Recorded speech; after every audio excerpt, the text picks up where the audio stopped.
કાંકરેજમાં PM પોષણ યોજનાની 8 જગ્યાઓ માટે 77 ઉમેદવારોના ઇન્ટરવ્યૂ. કાંકરેજ તાલુકાના મુખ્ય મથક શિહોરી ખાતે આવેલી મામલતદાર કચેરીમાં મંગળવારે પીએમ પોષણ યોજના હેઠળ સંચાલકોની ખાલી પડેલી 8 જગ્યાઓ માટે ઇન્ટરવ્યૂ પ્રક્રિયા યોજાઈ હતી. આ ભરતી માટે કુલ 77 ઉમેદવારો ઉપસ્થિત રહ્યા હતા.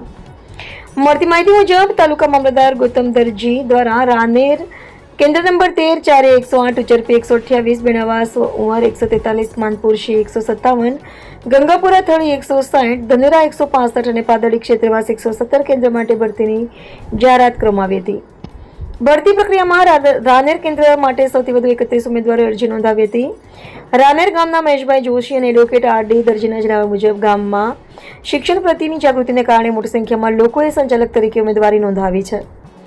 ઇન્ટરવ્યૂ દરમિયાન તાલુકા મામલતદાર ગૌતમ દરજી તથા નાયબ મામલતદાર સંજના પડિયાર દ્વારા ઉમેદવારોના દસ્તાવેજોની ચકાસણી કરી ઇન્ટરવ્યૂ લેવામાં આવ્યા હતા. પસંદગી પ્રક્રિયા પૂર્ણ થયા બાદ નિયમો અને લાયકાતના આધારે 8 કેન્દ્ર માટે સંચાલકોની પસંદગી કરવામાં આવશે.